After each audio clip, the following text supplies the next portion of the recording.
We all check the forecast before we head out the door, right? Huh. But how often do we think about the policies shaping our climate future?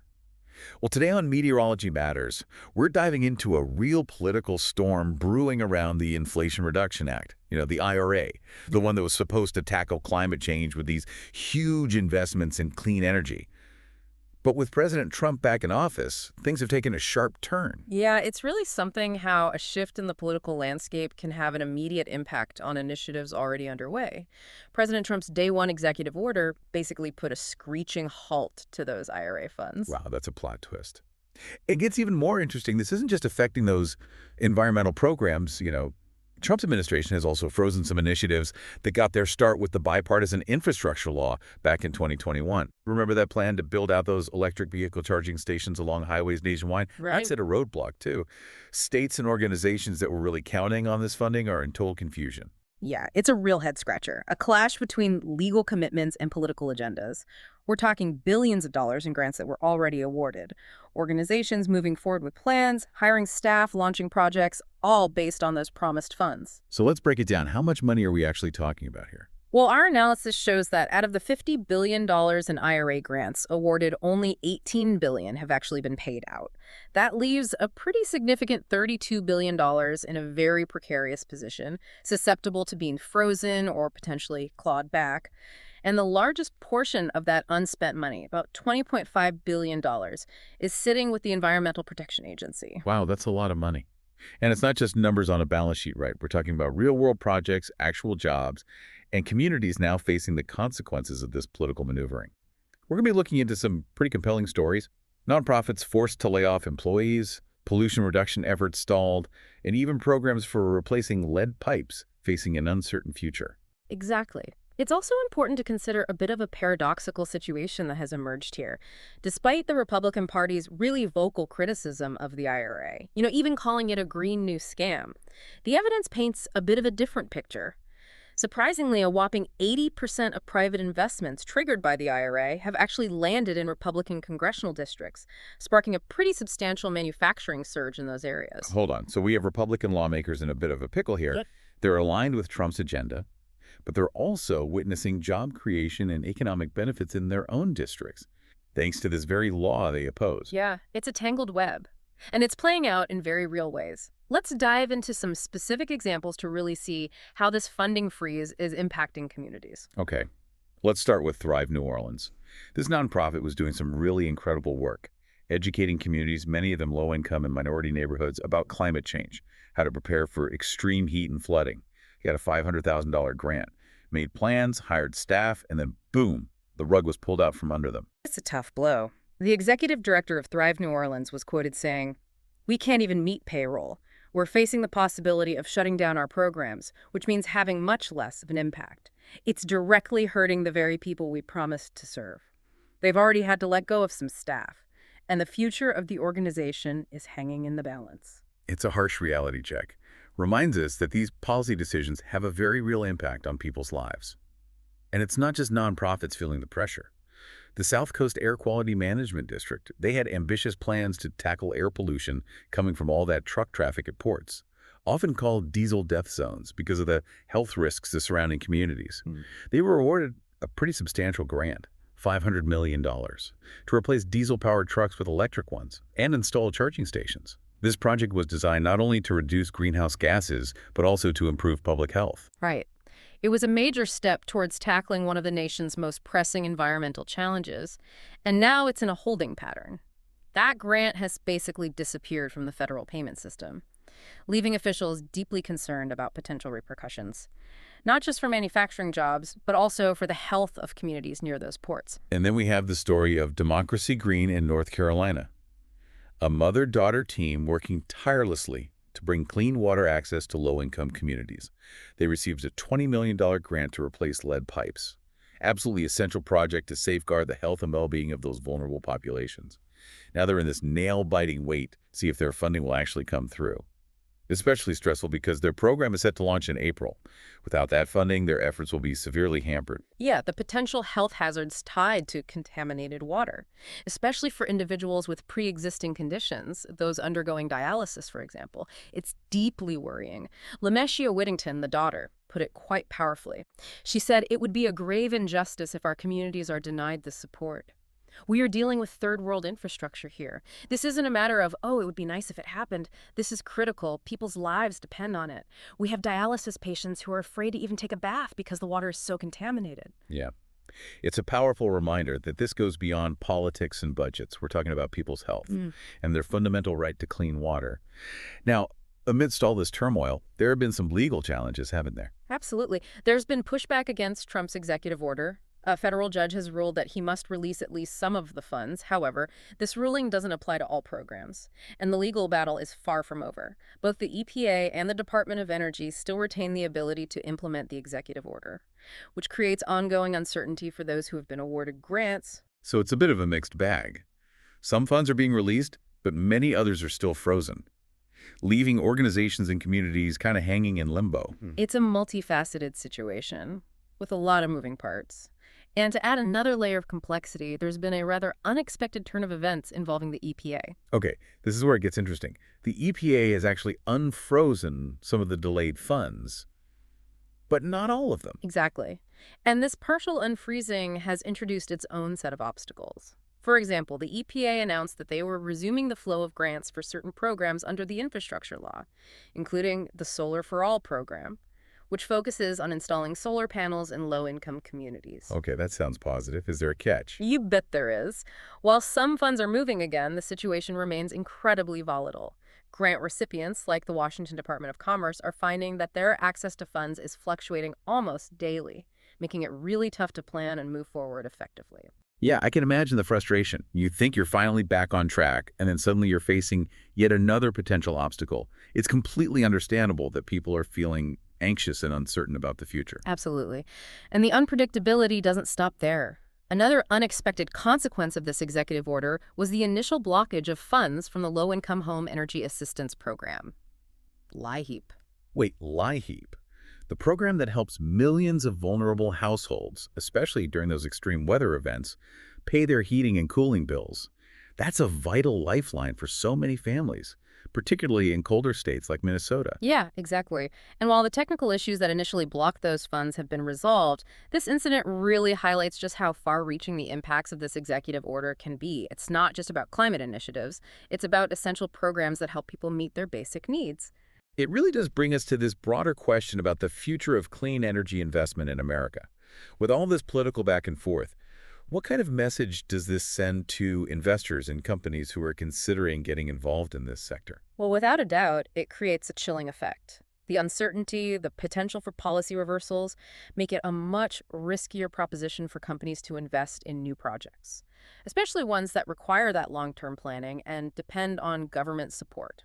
And we've already seen evidence of this happening. Absolutely. For instance, the clean technology manufacturing sector, which was really experiencing a surge thanks to those IRA incentives, is now staring down the barrel of potential delays and cancellations.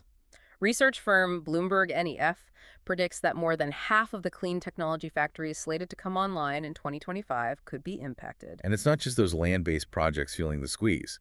Offshore wind companies who are making significant investments in those multi-billion-dollar projects are now scaling back their plans following Trump's halt on ocean turbine approvals. Right. And that's particularly impactful because those projects not only generate clean energy, but they also support a vast supply chain that stretches far beyond just the coastal states where the turbines are located. So we're talking about a ripple effect here. That has the potential to impact jobs and economic growth across the country, not just in those states typically associated with clean energy initiatives. Precisely. This isn't a simple blue state versus red state issue. It's a national issue with the potential to impact us all. You know, digging deeper into all this, the ripple effects of President Trump's decision to freeze that funding from the IRA, it's becoming clear this isn't just about money. It's this tug of war over the direction of America's energy future. And for a lot of folks, it feels like a step backwards. What's really striking to me is the disconnect between all the political talk around the IRA and what's actually happening. We've been talking about those Republican districts seeing all that investment in clean energy manufacturing because of the IRA, creating jobs and boosting local economies. It puts those Republican lawmakers in a tough spot, supporting Trump's agenda while also needing to make sure their constituents are doing okay economically. Right. It's like actions speak louder than words. The data shows the IRA is really working. It's a catalyst for economic growth, even in areas that we wouldn't typically think of as being big on clean energy. Yeah, it really challenges the traditional narrative we hear about climate action. It's almost like those economic benefits of the IRA are having this sneaky impact, quietly making their way into communities regardless of political affiliation. And it makes me think back to LIHEAP, the program that helps those low-income families keep up with their energy bills. Even that got caught up in Trump's executive order. Oh, yeah, definitely. Seems like an unintended consequence, and thankfully those technical issues that caused it got fixed pretty quickly. But it just shows how these big policy changes can have these ripple effects you don't expect. They reach way beyond what they're supposed to. It highlights how connected our energy systems are and how vulnerable people are when they rely on the government for help meeting their basic needs. It's a good point. The decisions made in Washington have real consequences for people, even in areas you wouldn't think would be affected. So while LIHEAP's been sorted out, the big question is still there. What's next for clean energy in America with this new administration? That's the million-dollar question, isn't it? All this political uncertainty with the IRA and the possibility of things changing is making businesses and investors nervous. We're already seeing companies hitting pause on projects. They're hesitant to commit to things long-term when the rules might change at any moment. Absolutely. Take Core A Power, a battery cell developer. They had that conditional commitment for a big loan from the Department of Energy to build a factory in Arizona. But the deal wasn't done before Trump came back. Now they've pulled out of their plans for that Arizona plant. They say it's because of rising construction costs. But you have to wonder if the political climate played a role. It's a tough decision for any company.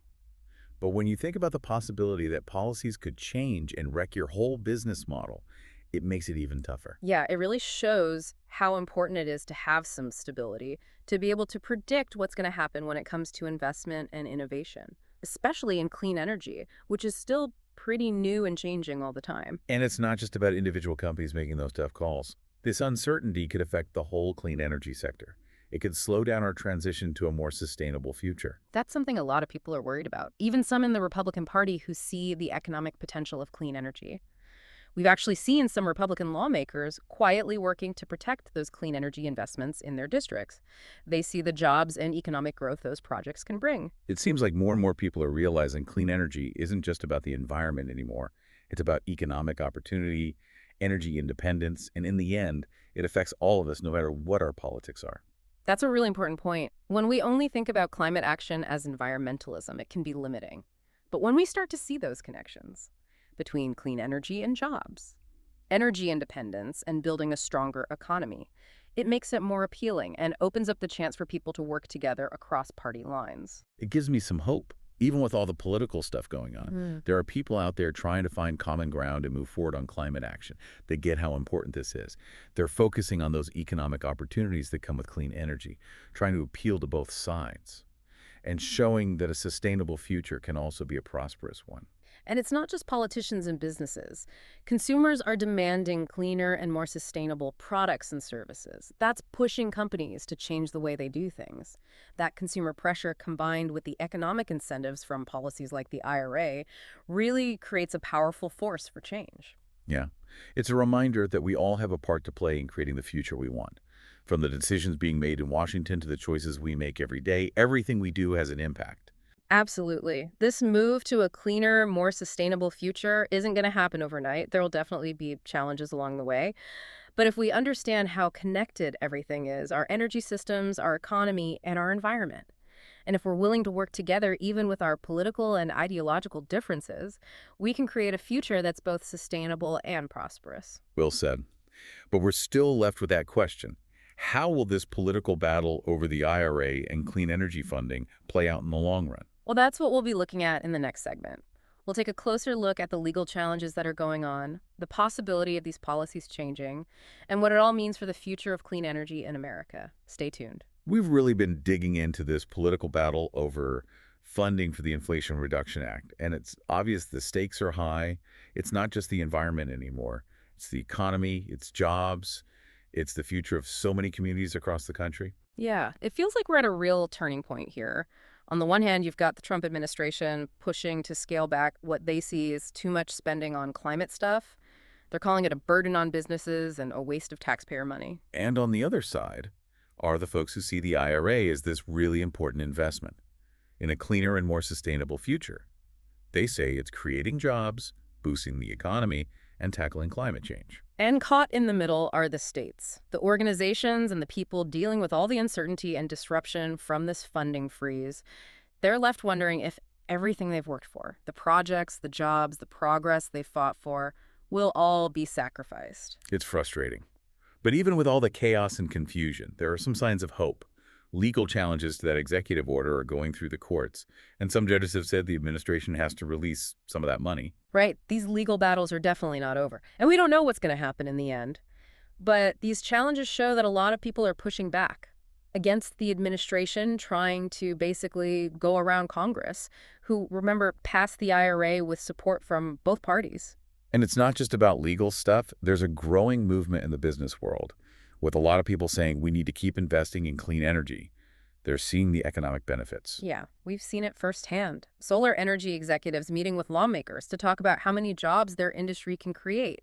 And then you have companies like Caro Power changing their business models to fit with the administration's focus on energy dominance. It shows a more practical approach coming out, one that recognizes we need to find a balance between taking care of the environment and dealing with economic realities. It's about getting more people to agree that clean energy is important for America to be competitive and stay strong in the long run.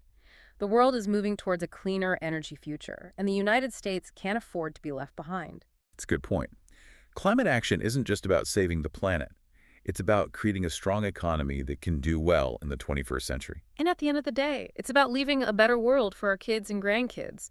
What we do today affects the climate they inherit. It's our job to make sure we're making the right choices to protect their future. So as we try to figure out what's going on with all this, it's important to remember we all have a role to play in shaping America's energy future, whether it's advocating for policies that support clean energy, making sustainable choices in our own lives, or supporting businesses that are committed to a cleaner future.